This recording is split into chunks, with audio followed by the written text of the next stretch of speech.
We are very happy to have you all, specifically after such a long period of time that we have been apart, even though together on Zoom.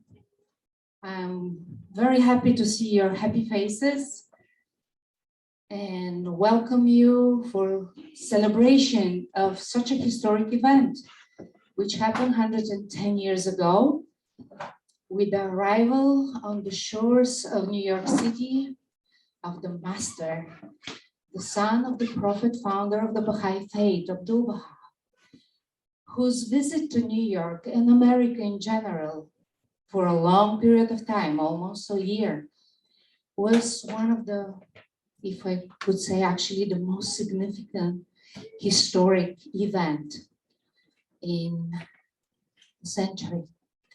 So welcome you. We will have opening prayers. Then we will have a musical performances. We'll have a talk by Hussein Nadia, who will immerse us in the time of Abdu'l-Bahá.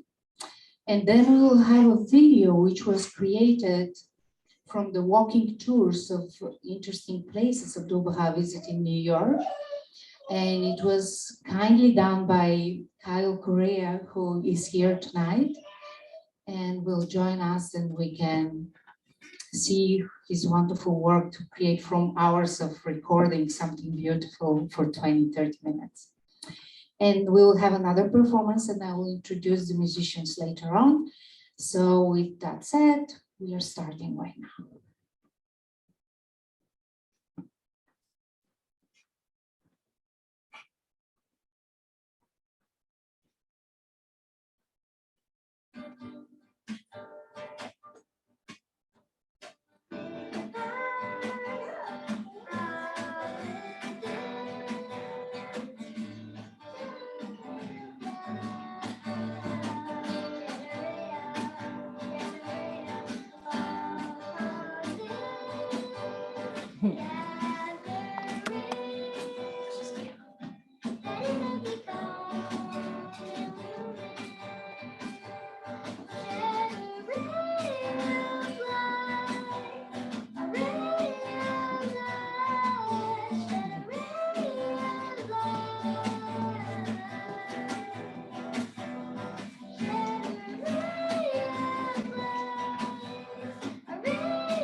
I know.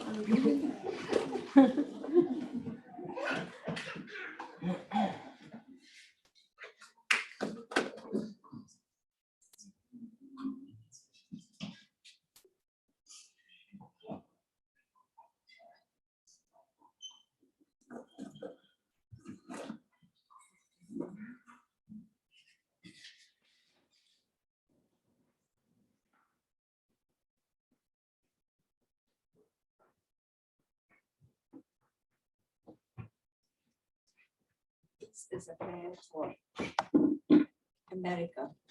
O thou kind Lord, this gathering is turning to thee. These hearts are radiant with thy love.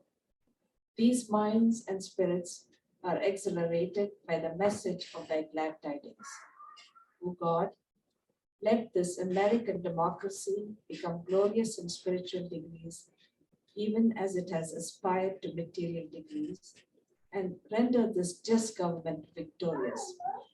Confirm this revered nation to appraise the standard of the oneness of humanity, to promulgate the most great peace, to become thereby most glorious and praiseworthy among all the nations of the world.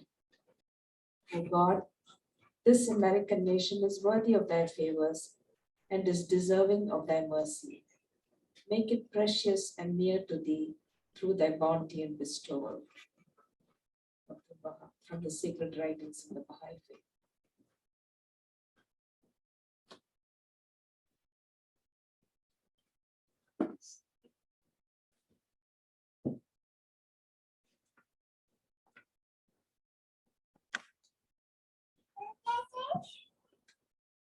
O thou compassionate Lord, thou who art generous and able, we are servants of thine sheltered beneath thy province. Cast thy glance of favor upon us. Give light to our eyes, hearing to our ears, and understanding and love to our hearts. Render our souls joyous and happy through thy glad tidings. O Lord, point out to us the pathway of thy kingdom and resuscitate all of us through the breaths of the Holy Spirit. Bestow upon us life everlasting and confer upon us never-ending honor. Unify mankind and illumine the world of humanity. May we all follow thy pathway, long for thy good pleasure, and seek the mysteries of thy kingdom. O God, unite us and connect our hearts with thy indissoluble bond. Verily, thou art the giver, thou art the kind one, and thou art the Almighty. Abdu'l-Bahá.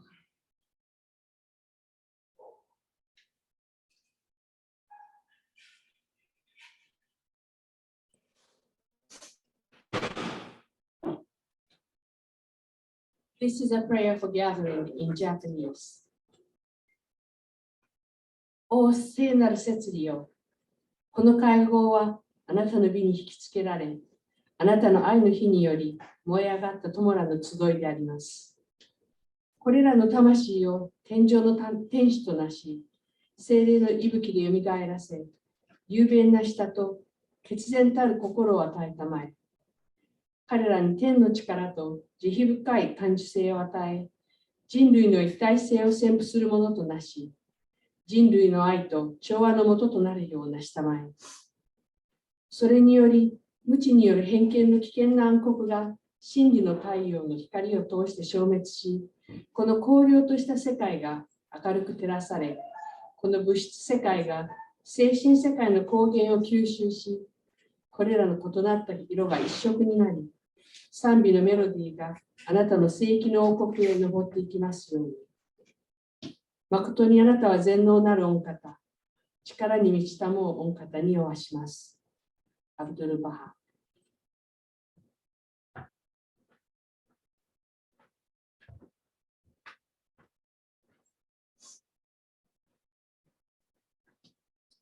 This will be a prayer for unity in Spanish. Oh mi Dios, verdaderamente te invoco y suplico ante tu umbral, rogando que todos tus mercedes descenden sobre esas almas. Disténgueles para tu favor y tu verdad, oh Señor. Une y enlaza los corazones, aún a todas las almas en armonía, y regocija los espíritus mediante las señales de tu santidad y unicidad. Oh Señor, haz radiantes de sus rostros con la luz de tu Trinidad, fortalece las espaldas de tus siervos en el servicio de tu reino. Oh Señor, tú que eres poseedor de infinita misericordia, oh Señor de clemencia y perdón, absuelve nuestros pecados, perdona nuestras faltas y haz que nos volvamos hacia el reino de tu misericordia, invocando al reino del poder y de la fuerza, humildes ante tu santuario y sumisos ante la gloria de tus evidencias. Oh Señor Dios, haz que seamos como las olas del mar, como las flores del jardín, unidos, conocidos mediante las dádivas de tu amor. Oh Señor, delante los pechos con las señales de tu unidad, y a toda la unidad como estrellas que brillan desde la misma altura de gloria. Como frutos perfectos que crecen en tu árbol de vida.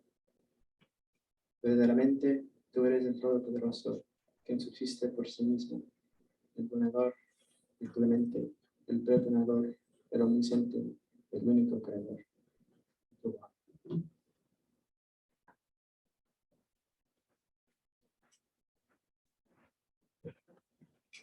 A prayer in German for humanity. O Herr, bestätige diese Versammlung und stehe ihr bei. Bestätige diese Seelen durch den Odem deines Heiligen Geistes. Erleuchte ihre Augen durch die Schau dieser Lichterfülle und erfreue ihre Ohren mit den Hymnen deines Rufes zum Dienst. O Gott, wahrlich, wir sind hier versammelt im Duft deiner Liebe. Deinem Reiche wenden wir uns zu. Wir suchen nichts außer dir und wünschen nur dein Wohlgefallen. O Gott, lass diese Speise dein himmlisches Mahne sein und diese Versammlung zur Schar deiner höchsten Diener werden. Mögen sie zu Lebensspendern der Liebe zur Menschheit und Quellen der Erleuchtung für das Menschengeschlecht werden. Mögen sie Werkzeuge deiner Führung auf Erde sein.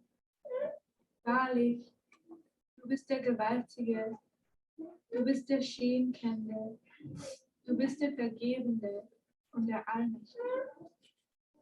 Abdu'l-Bahá.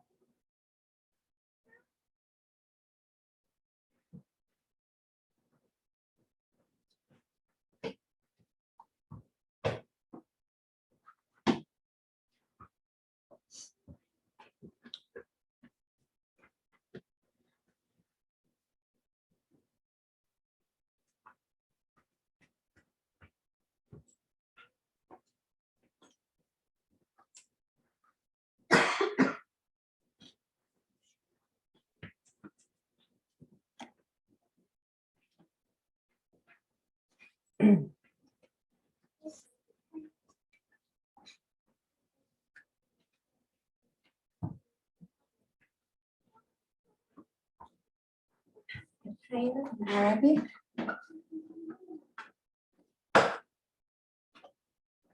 قلبا طاهرا فاخلق فيا يا إلهي سرا ساكنا ثبت فيا يا منادي وبروح القوة ثبتني على أمرك يا محبوبي وبنور العظمة فشلني على صراطك يا رجائي وبسلطان الرفع إلى سماء قدسك عرجني يا أولي وبأرياح الصمدية فأبهجني يا آخر وبنغمات الأزلية فاسترحني يا مونسي وبإناء بخورك بشرني وبكينونتك الدائمة بشرني ظاهر فوق ظاهري والباطن دون باطن.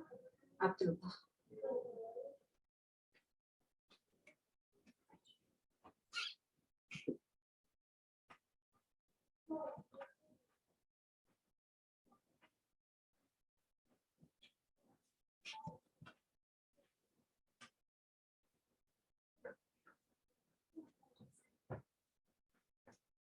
And now I wish to introduce you,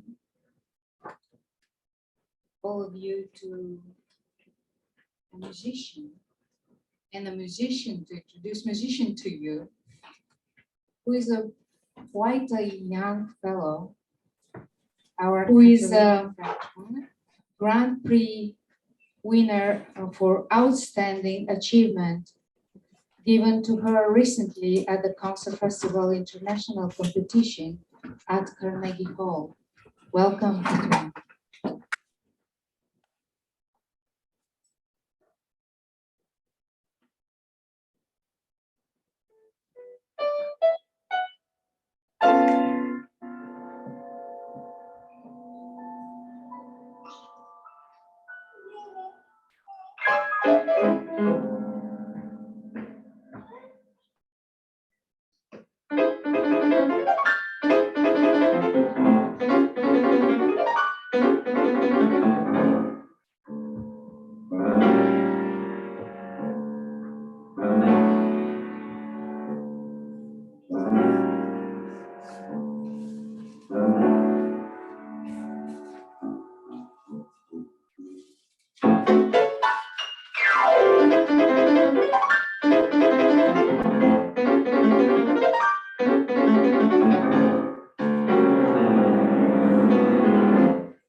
Christine's called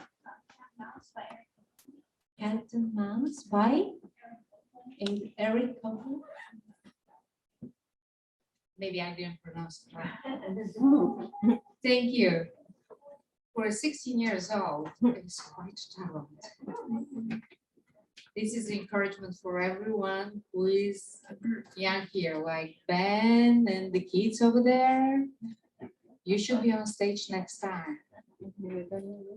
We should welcome somebody who doesn't need any introduction. Dr. Hussein Ali has been here for such a long time, and he is the author of many books, among which Abdu'l-Bahá in New York.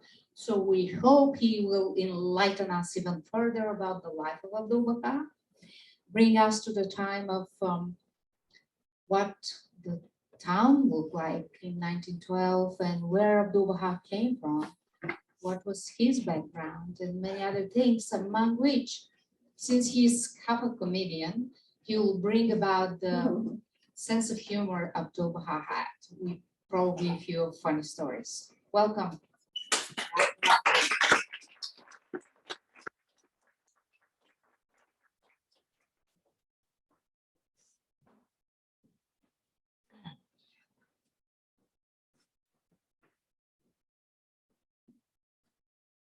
I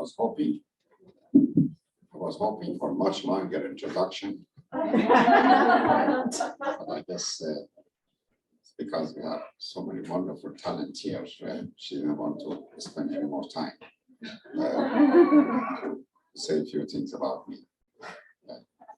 Actually, this reminds me some of the old timers, like now that I remember that there was occasion that Ruhi Khanum was in New York, the wife of Shuri Effendi. She came to New York to present the peace message to the Secretary General of the United Nations. And assembly those days, so I organized a meeting for Baha'i friends to meet with her. It was a large gathering, 1,500, 2,000 people were there. And I was so nervous introducing her. So I did so much research on her life and her biography, who was her parents, all kind of stories. So I thought I'm quite prepared to do a good job. We went on stage and she was sitting right there. And I began to talk to her about her. And I went on and on. I give such a detailed, almost 10 minutes of introduction about her family, her childhood, the young days, and all that. So at some point she got up, she came and pushed me aside. You know, she wasn't tired. She said, "Enough is enough."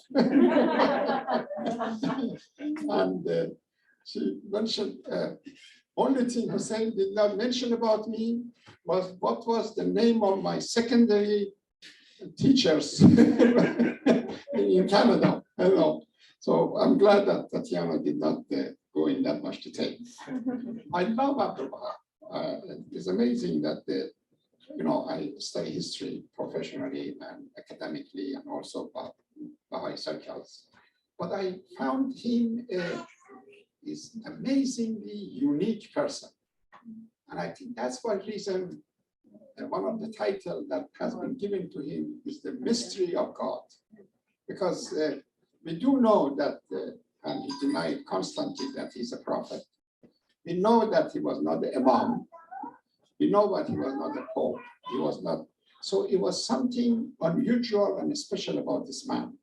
That's why it has won the heart of millions of people throughout the last 100 years. It's amazing. I have done some research to write this book about him. At this point, they have collected almost 20,000 letters and tablets that he has sent to the Baha'is all over the world. And this is unusual. Tonight, actually, I met a lady, I don't want to mention name, that she mentioned that while Abdu'l-Bahá was in New York, on a regular basis, was sending letter to his father and grandfather. So this, and she's going to contribute those letters to the House of Justice and will come part of the archive. But I just want to know that those letters and those corresponding was the one that maintained the cohesiveness of the Baha'i faith. Now, this day and age, we have all kind of Baha'i administration, we have assemblies, we have NSAs, we have consular, board member, all kind of different people who are serving the cause. But at his time, there was only him and few assistants around him who had to maintain the sanity, maintain the togetherness of the Baha'i faith. And that was a time that the faith was constantly under attack, especially in Persia, and they were putting them to death, they were abusing them, and he had to look at the positive time. There was the same time that they were killing the Baha'is in the town of Neris, that's where I come from. They decided to put the remain of the Bab in the Mount Carmel in Haifa. Was at the same time that he instructed the American Baha'i community to continue and begin to building of a temple in Chicago. So this idea of victory and crisis goes hand in hand in Baha'i faith was very much started with him. That they often, when at the midst of all the trouble, when they were causing for the Persian Baha'is, he would encourage them to open schools for the Baha'is and non-Baha'is. Some of the major Baha'i schools that started in Persia, public school, was initiated by Abdu'l-Bahá.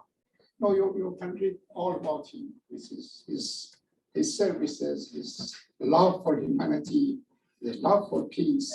But I just want to make a reference to that. He was in jail. He was a prisoner for many years. I know we have some friends who are here for the first time. 4 years he spent as an exile and as a prisoner. And around 1908, I think there was what they call it, the Young Turk revolution that took place in Turkey, and all the political prisoners were released, and he was one of them. At that point, he decided on a few things. He wanted to bury and deposit the remains of the Bab on Mount Carmel, and he wanted to come to West to spread the words of Baha'u'llah. What happened is, American Baha'i community at that point, even though it had a large number of adherents, but were slightly misguided. A man by the name Ibrahim Khairullah came from Egypt, did lots of teaching in this country, and he was amazing, very charismatic. Thousands of people became Baha'i because of him.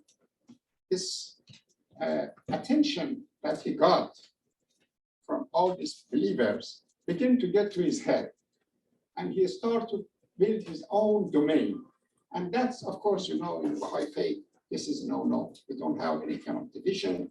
We don't want to allow any kind of a sect to be developed within the faith. So there was a certain degree of disunity developed in American Baha'i community. At the same time, they were so anxious to invite Abdu'l-Bahá to come to America. They even sent large amount of money so he could get in Titanic and come to America and send the money to give it to the poor. The ship rather than Titanic. He would come to America if he felt like that there would be some degree of unity among the friends. He also wanted to come to America because there was a major conference was taking place in Lake Mohonk, right north of New York. It was a peace conference. There were a group of peace-loving people like Percy Grant, like Rabbi Wise, like a number of other people, professor or president of Columbia University, Jackson, I think was his name.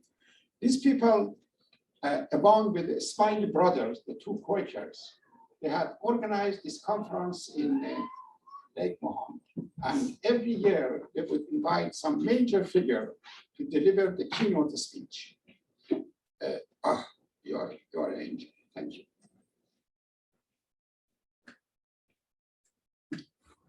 In one year, President Taft was the speaker. On another occasion, Andrew Carnegie was the speaker. And a whole bunch of other major figures in America, they were present. The idea was, most the fair-minded people began to realize that the major upheaval is around the corner. We're talking about 1912, only 2 years before the First World War. And they were doing their best, perhaps to prevent this war to take place. Unfortunately, they did not succeed with all their effort, with all their conferences, with all their activity, with all the advertising. Eventually, the army of Germany and France and England and Russia, they went at each other. And you know the consequence of that. Millions and millions of people died because of that. Not only soldiers in the field, but also large number of civilians who died in that war.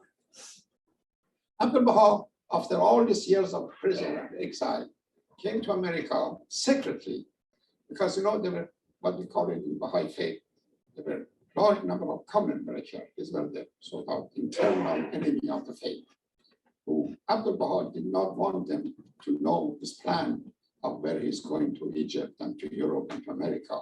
He left all the responsibility of running of the Baha'i faith to his sister. It is called baha'i or York. And this is amazing that you should remember that for a period of time, a woman was the head of the Baha'i faith, was handling all the affair of the faith while Abdu'l-Bahá was traveling in those countries. He arrived in New York. The film you're going to see, video see, thanks to Kyle, will give you a better picture of what was happening in New York. But I just want to say that the purpose of Abdu'l-Bahā's trip to America was three.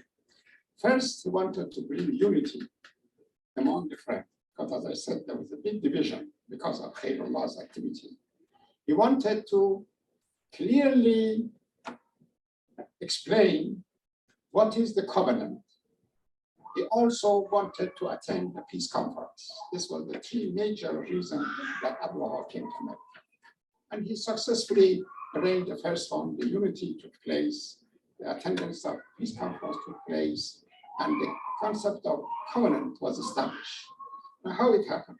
There was a great painter, a woman by the name Julia Thompson, who in 6 sessions was painting the face of Abdu'l-Bahá. And I think the whole story is interesting. Save your money and buy the book, and you can read all about it, okay? I don't have to tell you all this. So on the 4th session, while she was painting the face of Abdu'l-Bahá, suddenly Abdu'l-Bahá opened her eyes, his eyes, and he told Lua, who was also present along with Julia Thompson, he said, I am the center of covenant, and Lua, you are the herald of the covenant, and New York is the city of covenant. This was a major statement that was made by Abdu'l-Bahá. And as we know, later on, there were a big celebration of this Day of Covenant on November 26. American Baha'is love to have parties. So they want to have a party for his birthday. And it happened that his birthday coincided with the same day that Bob had declared his mission. And Abdu'l-Bahá did not want to take any attention to him for that particular occasion. So he suggested that instead of that, on November 26th, the friends can get together and celebrate Day of Covenant, we call it. And hundreds of people, I think 300-400 people, get together in New York in a fancy hotel, Great Northern Hotel, and I think it was on 57th Street. And it was a big banquet, and that was the beginning of celebration of Day of Covenant. There's so much to say about Abdu'l-Bahá, but I just want to also mention that he had also a good sense of humor. He often would say, it was a sense of humor of the believers in Akka while they were all in prison, among Baha'u'llah and others. So it was a sense of humor of the believers that saved our sanity. But what they would do at nighttime, they would get together and each one tried to bring some joy to the heart of the others. They would tell the stories, they make up something funny, they do different, they don't dance, but they were saying things that they make each other happy. And he said, this is the true story I remember about Abdu'l-Bahá. There's a city in Iran called Yazd. It's a wonderful city, and somebody in the audience, maybe even from Yazd. But Yazdis, they are wonderful Baha'is, and a large number of them became Baha'i at the time. And good number of them, unfortunately, were put to death because of their faith. So one of these Yazdis, man from the Yazd, he went to Haifa to visit Abdu'l-Bahá. In the course of the visit, he said to Abdu'l-Bahá, dear beloved master, one of the titles of Abdu'l-Bahá was Master Allah. I said, beloved master, I would do anything for the faith, but I don't want to become a martyr. No, I just don't want to die, period. Abdu'l-Bahá smiled and he said, we promise you, you will not become a martyr. We accept that. He went back to his town, Yazd, and after a month or so, he's in the market. And as he's walking by, somebody said, oh, Bobby, Bobby. This is how they used to chase them. They would call them a name Bobby, or which is same as Baha'i. And then the large group of people start to chase them. They eventually capture them and they kill them. So as they were kept following him, he started to run away from the city. And large number of people were chasing him, trying to capture him. He left the city limit.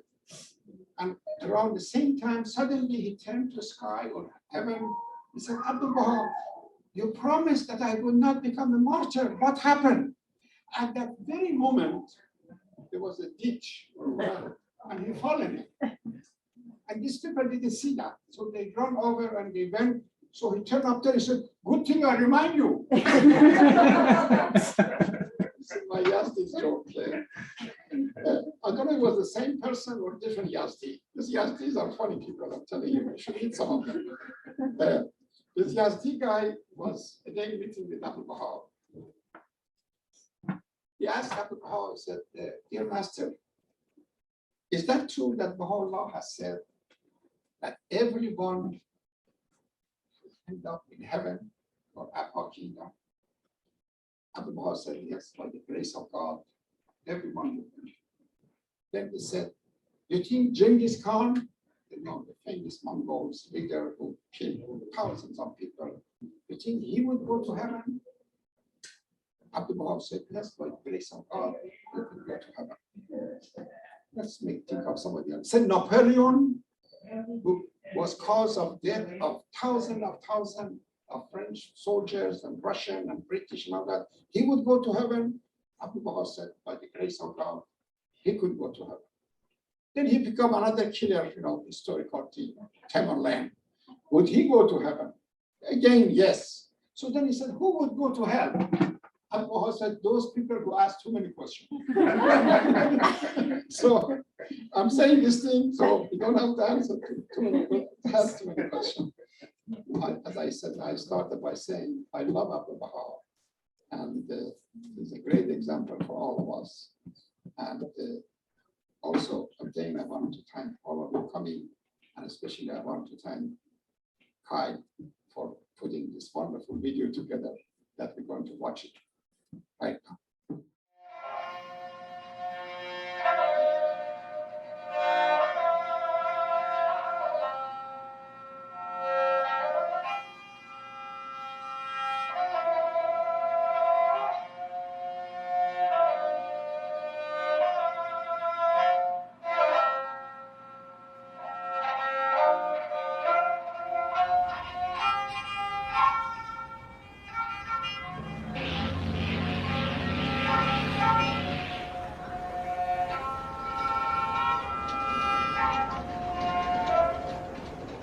The 19th of April 1912 is fairly cold. This is the day when Abdu'l-Bahá gives a talk at the Bowery Mission.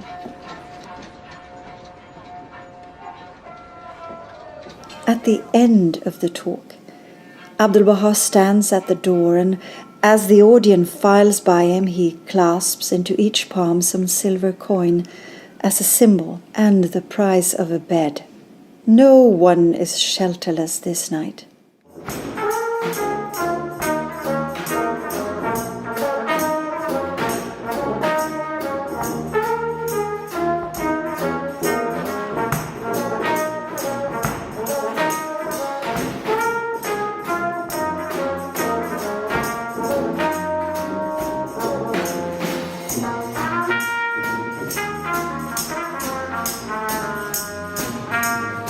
at the time that Abdu'l-Bahá came to this place,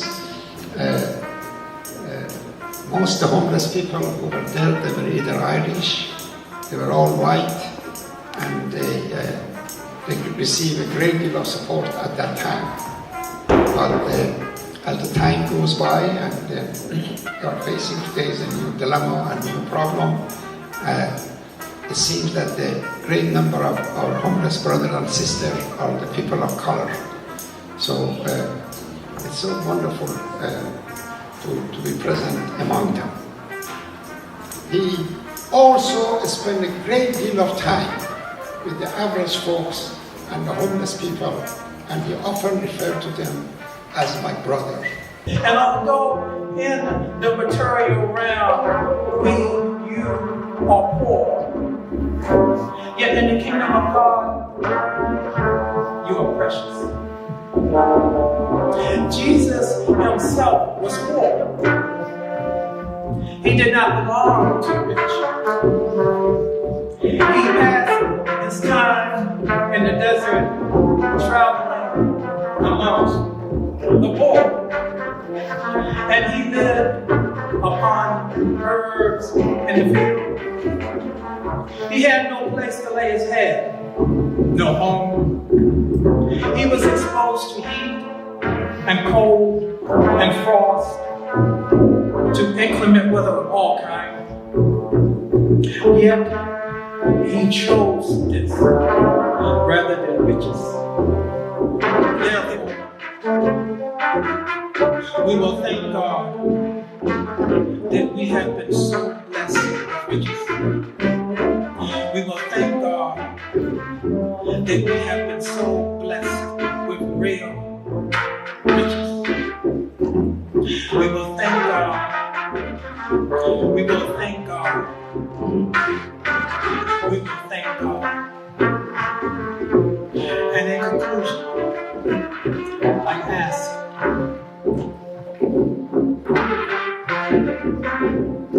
I ask you to accept me,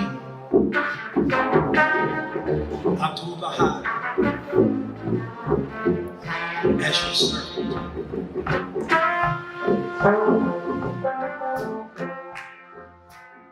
On the morning of Sunday, April the 14th, the promise of spring is in the air.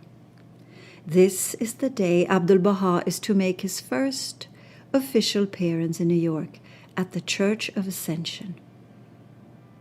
The church's wooden doors are open well ahead of time due to the multitude of people waiting. In the end, they will count to over 2,000 people. The church rector, Dr. Percy Stickney Grant, has spared nothing in preparations for the service and the decoration of the church. Abdu'l-Bahá, standing in his flowing white robes, surrounded by lights and lilies, his turban head hallowed by the rays of the sun filtering through the colored windows, dominating all with simple, majestic dignity, his arms stretched out towards the crowd. He then addressed the congregation in his vibrating and melodious voice. Ending his address, Abdu'l-Bahá is asked to give the benediction. He lifts up his face, he closes his eyes and turns up his palms in supplication to God. He then chants a prayer, the clergyman kneeling on each side of him. Miss Juliet Thompson, probably echoing the feelings of the Baha'is that day, writes, "Too great to put into words, it was almost too great to bear." 14 churches, they wanted to have Abdu'l-Bahá as a speaker as soon as he arrives. And because of Julia Thompson and her relation with Percy Grant, who was the minister, Abdu'l-Bahá accepted the invitation of Minister Grant. And actually he sent a telegram while he was in Cedric, coming to America, and informing him that he will be on Sunday, April 14, he would appear in the church. Close to the Church of Ascension, where Abdu'l-Bahá made his first public appearance, on 48 West 10th Street, lies the little townhouse where the artist Juliet Thompson lives with her mother. In the corner of Juliet's whispering old studio stands a fragile armchair of black oak, surprisingly small. She will later put a cord across it. No one will ever sit in it again, since this is the chair of Abdu'l-Bahá. Another person at Abdu'l-Bahá who lives right behind you, used to, and his name was Khalil Gibran. And I think among all the people that Abdu'l-Bahá have met, President Andrew Carnegie, Admiral Perry, and many others, the visit and meeting of Khalil Gibran was the most significant one. Because this man is considered the third greatest poet that ever lived.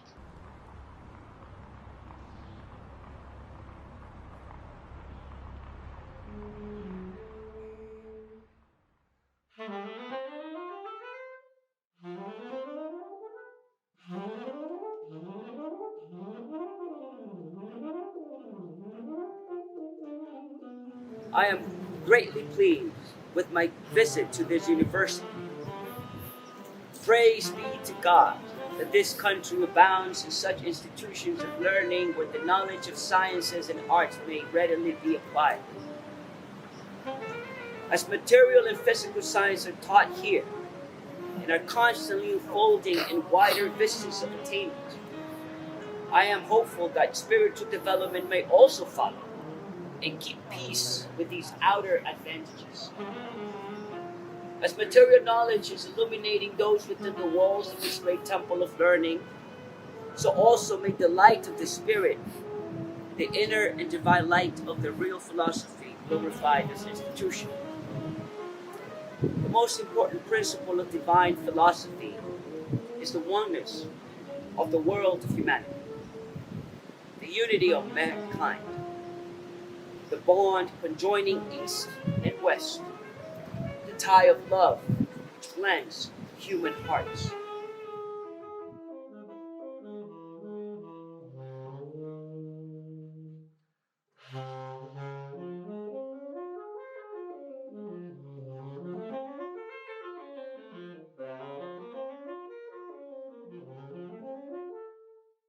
In this library, there is an inscription written by Abdu'l-Bahá in his own hand in the guest book of the library.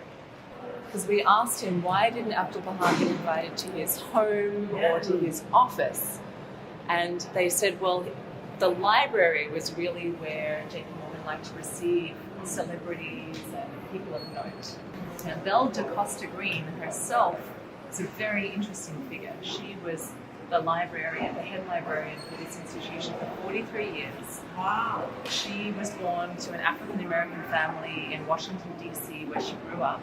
And she was really key in supporting J.P. Morgan's manuscript collection.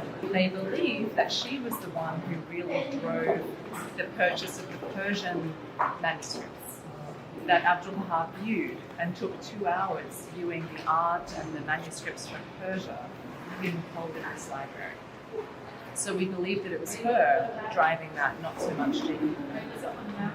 So we have the inscription from Abdu'l-Bahá because she's the one who said everyone who visits must sign the guest book. And so that's why we have it. And so you can see here the photograph. Abdu'l-Bahá wrote it. Abdu'l-Bahá wrote this inscription here. What is it saying? Well, Dr. Amin Farid translated it immediately into English in beautiful handwriting. Beautiful penmanship. Yeah. So you've got Abdu'l-Bahá's handwriting and then the handwriting of Dr. Amin Farid. Wow. I'll just show you as well. What was the date? It said November 18th. November 1912.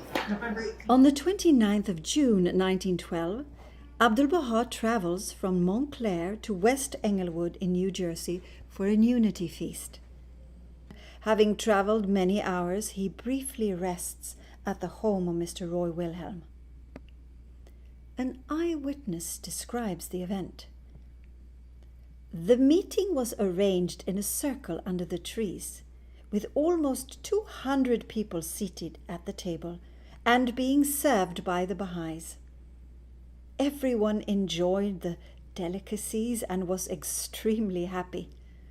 The green lawn under the shade tree was strewn with flowers, so it seemed as if an embroidered carpet has been spread. To see the master walking in this green flower-covered garden, with a gentle breeze blowing, the purity of the air, the cleanliness of the surroundings, and the rejoicing of the friends was most pleasing.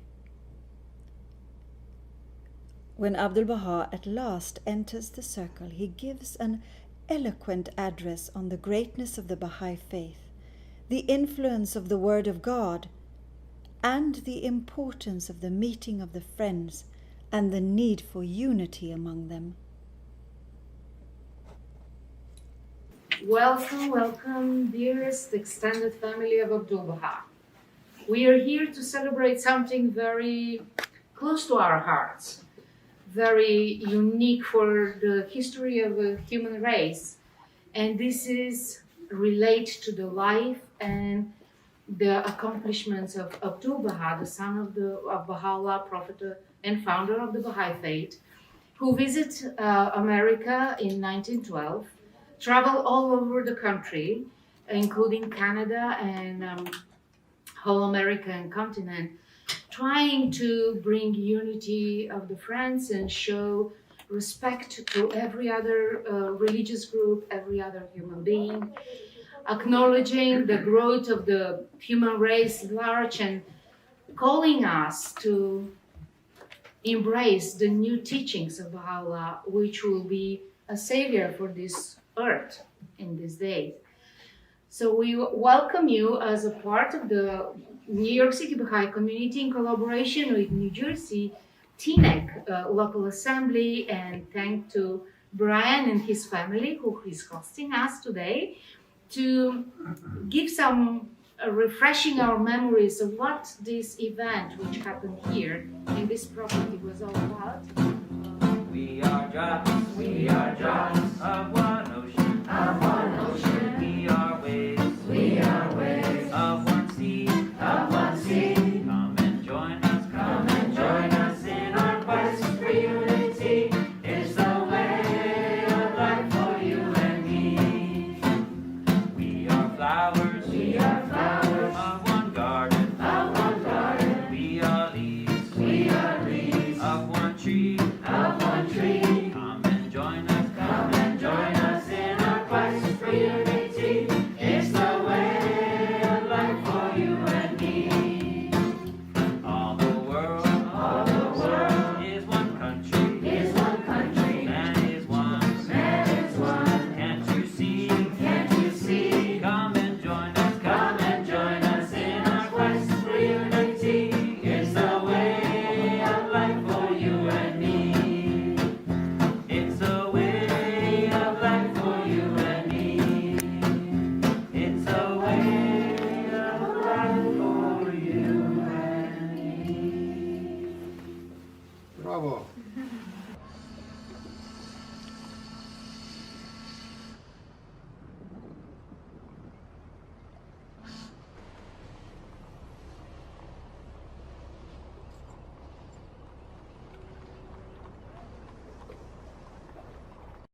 That Abdu'l-Bahá was quite anxious to come to America and try to participate in this major conference, peace conference, and trying to share his views and the principle of Baha'i faith, which is the unity of mankind and prevention of this kind of warfare, to share it with others.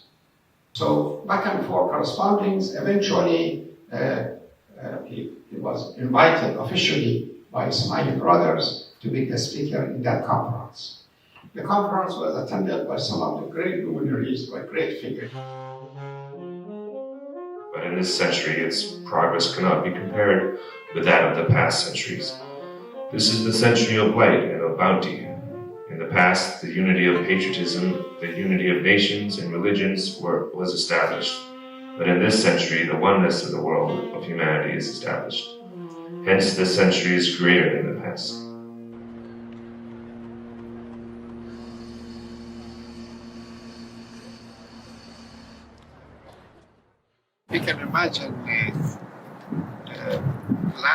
days that Abdu'l-Bahá was in New York. It was a very sad occasion for the friends who have spent so much time with him. When you read the Julia Thompson diary, you could feel how sad she is that her beloved is leaving the New York shore and she may never see him again. Abdu'l-Bahá was very fond of New York, and he often mentioned that I have spent more time in New York than anywhere else, which is true. He spent about 85 days here. Around 11:30 or so, he finished his talk, and then he went sat on a corner. A friend again surrounded him and said goodbye to him and showed their love for him. And eventually, when the ship was ready around 12 o'clock, they all left and came on the deck of the ship and began to wave hand, and they all were crying and they were very sad that he's leaving. And the ship left past the Statue of Liberty.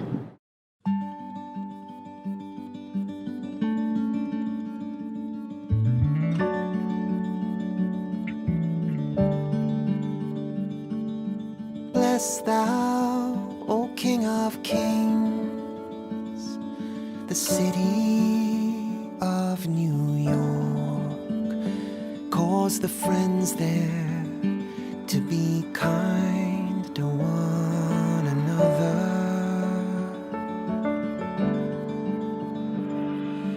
Purify their souls and make their hearts to be free and detached. Illumine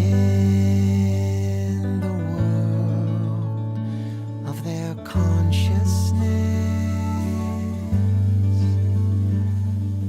Bless thou, O King of Kings,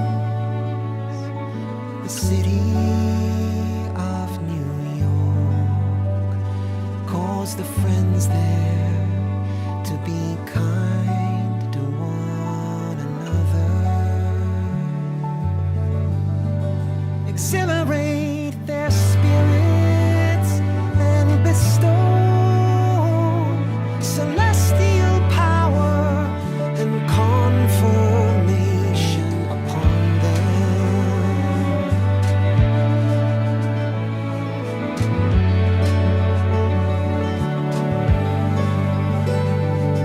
Establish there a heavenly realm, so that the city of Baha may prosper, and New York be favored with blessings from the Abha kingdom, that this region may become like the all highest paradise, may develop into a vineyard of God, be transformed into a heavenly orchard and a spiritual rose garden. Bless thou, O King of Kings, the city of New York. Bless thou, O King of Kings, the city of New York. Bless thou, O King of Kings, the city of New York.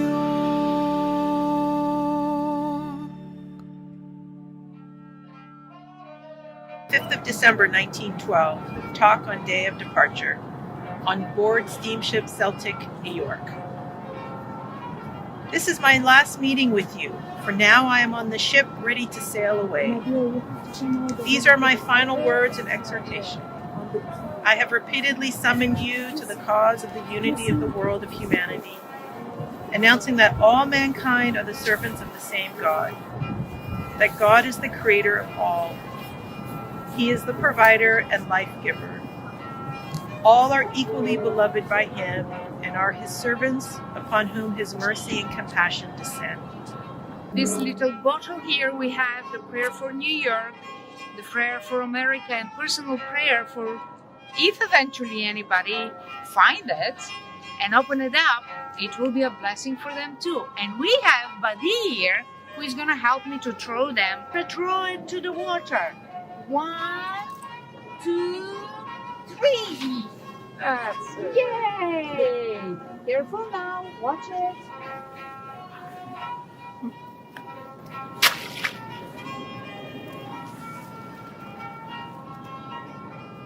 Where's the third one? Let them arrive the shore of Akka.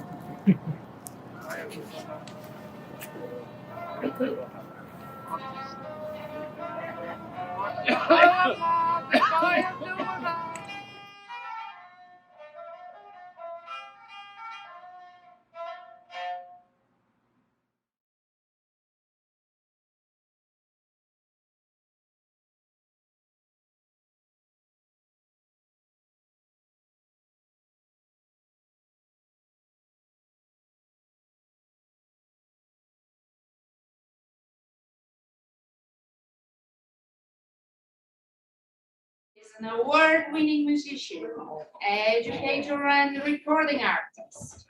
On the stage, international stage, national stage, almost 3 decades. I don't think you are so mature. It's in a whining saxophone player, not winning, I think.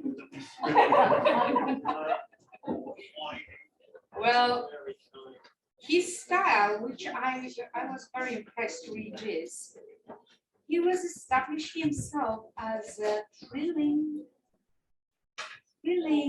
saxophonist who layers electrifying improvisations on top of the foundation of modern jazz. That sounds great when you say it. He is also a teacher in many ways, and one of his students is right here. Can you just show up for a second, Ben? Right there?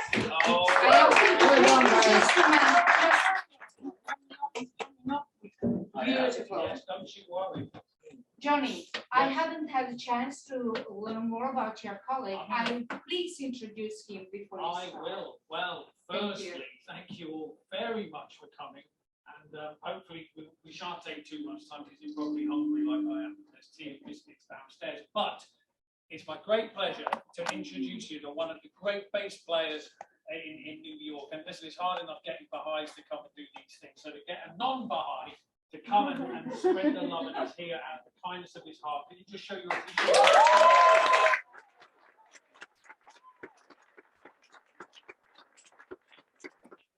It's a real pleasure to be here, and like you're saying, I love Abdu'l-Bahá. I mean, cheapers most days, fail miserably, but we try our hardest to be as him.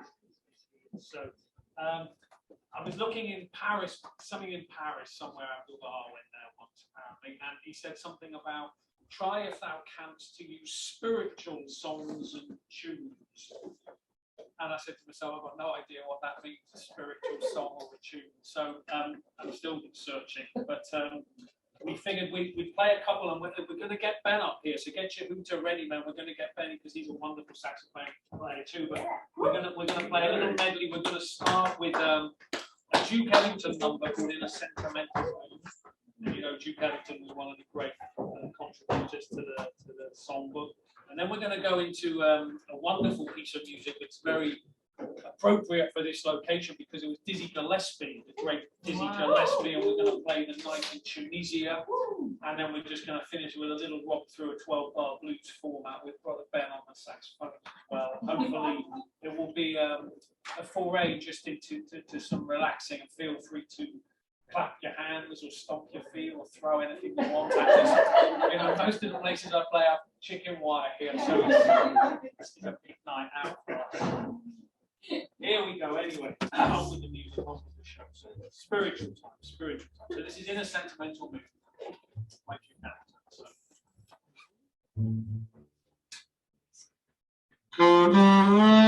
Thank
you.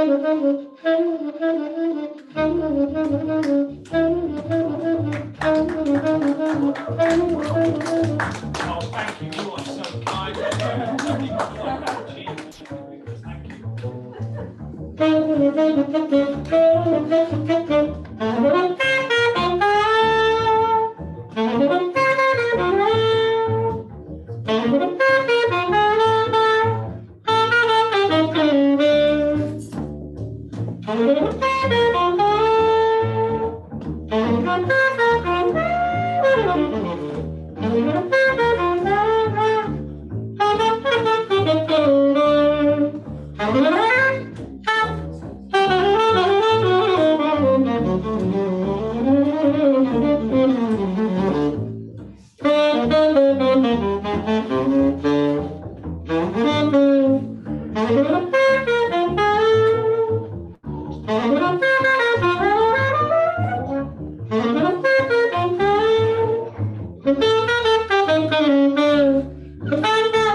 Yeah, that's cool. I like that. Yeah, that's the movie, man. That's the 2 or 4. Yeah, we get that kind of like that now. That's right. Yeah, that's cool.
How I ended up here.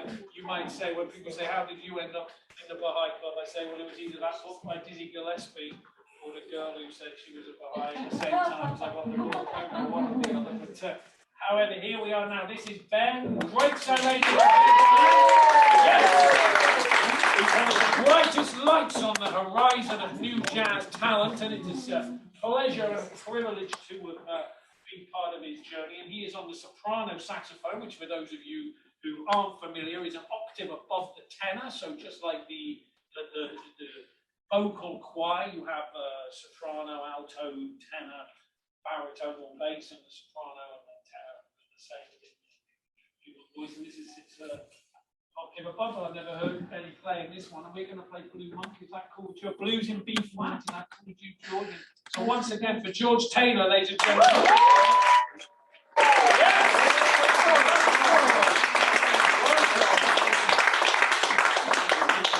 Part of our Get Rich Slow scheme, so this is working perfectly. And here we go. He hasn't even started to worry about money yet. It's this money. Right, here we go. Are you ready?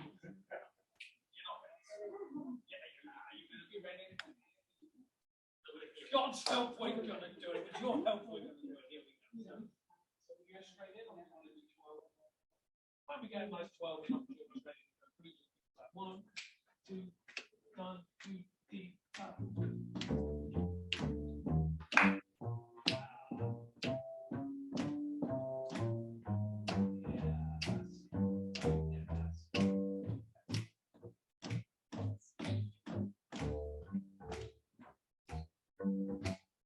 Theonomius Monk classic, Blue Monk. Here we go.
Well, no, I have. No, there's more. Oh, there's more. Do you have a plan of peace?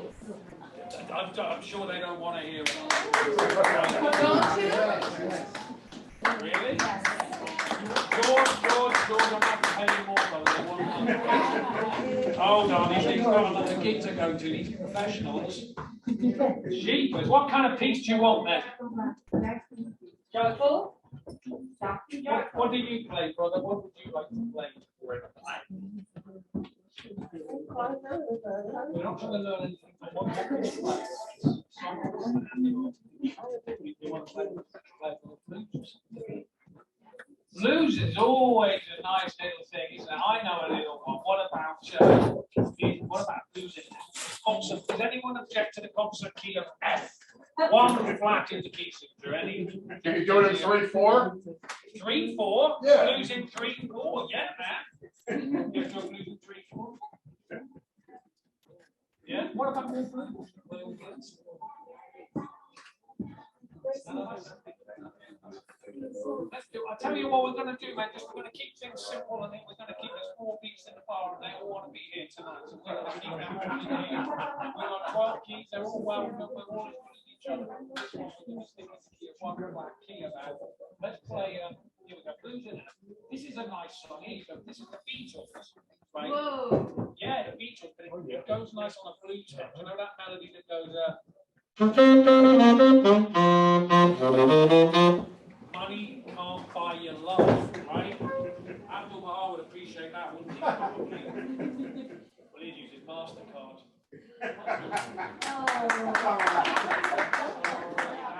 Right, here we go. So, give us 12, everybody, and put it at blues in it. 1, 2, 1, 2, 3, go.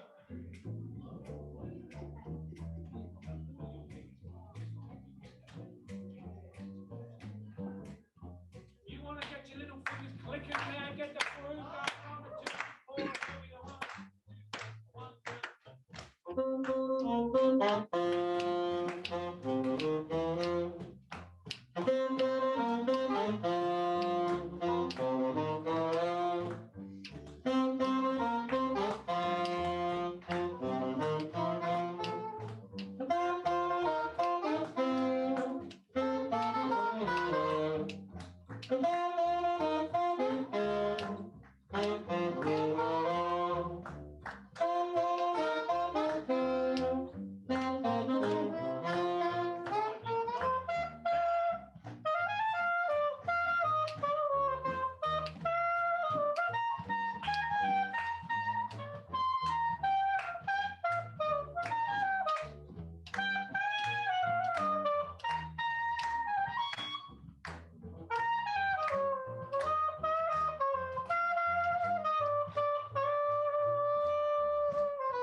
Gone crazy. New York's gone mental. The world's been upgraded to a downgrade. It's all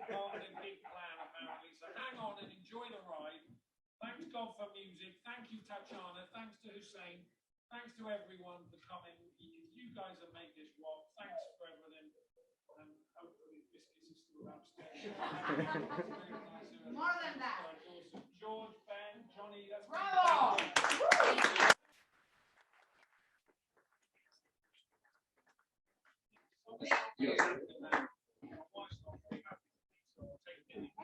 For sure. Well, with this said, we want to say.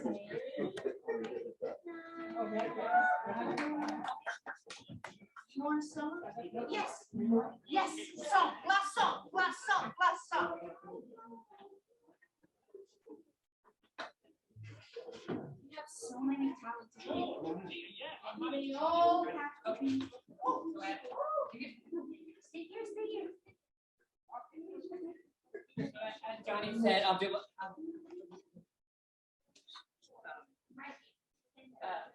Abdu'l-Bahá said, be nice to everyone. We're going to share a few words from Abdu'l-Bahá. One is, let your heart burn with loving kindness for everybody you see. And also, he came to America to share the word of God. And then we have something about we're all waves of oneness. Waves of one sea.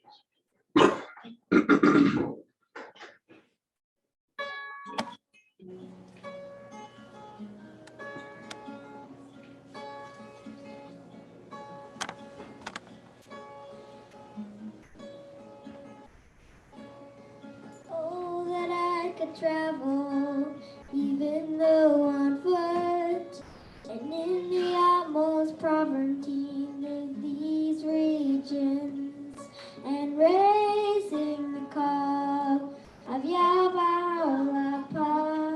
in cities, villages, mountains, deserts, and oceans.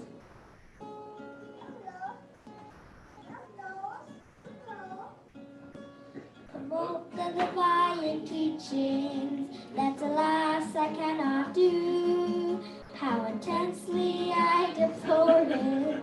Please God may Eve achieve it. Then raising the call of Yahweh in cities, villages, mountains, deserts, oceans, and raising the call of Yahweh in cities, villages, mountains, deserts, and oceans. Not be content for showing friendship or words alone. Do not be content for showing friendship or words alone. Let your heart burn with loving kindness for all who may cross your path. Let your heart burn with loving kindness for all who may cross your path. Let your heart burn. Let your heart burn with loving kindness for all who may cross your path. Let your heart burn. Let your heart burn with loving kindness for all who may cross your path. And one song about unity. Flowers of a garden and the fruits of a tree, the leaves of a branch and the waves of the sea. When we get together, it's harmony. We sing for the wonders of humanity. Ways of oneness, ways of oneness, ways of oneness, ways of oneness. Well, the flowers of one garden and their fruits of leaves of one branch and the waves of one sea. When we get together, it's harmony. We sing for the oneness of humanity. Ways of oneness, ways of oneness, ways of oneness, ways of oneness.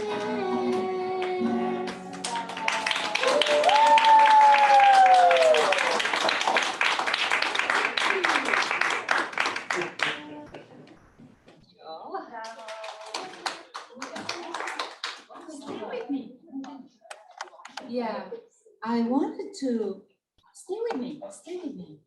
I wanted to mention something that many of you may have heard, that there was a fire on the working side of the shrine of Abdu'l-Bahá in Akka. And for those who are Baha'is, it's a great privilege to be able to raise contribution additionally to the one that we have already contributed. So keep in mind the working of all these people there in such conditions, and be grateful for being far away from there, but also freedom to contribute now is the time to do so. I remember reading about the shrine of the temple of in America, our Baha'i temple in Chicago, which was built for a long period of time and have gone through fires too. So there is a symbolism in what is happening with this building. So please keep it in your prayers and contribute as much as you can. I wanted to say thank you to everyone who have participated tonight. Thank you for the refreshment offered by Family Grant. Elaine is here. And each one of you who have been on stage, thank you. You really made the joyful mood that Abdu'l-Bahá have asked us always to be in. So thank you so much, every one of you. Please join me downstairs for refreshments. Thank you.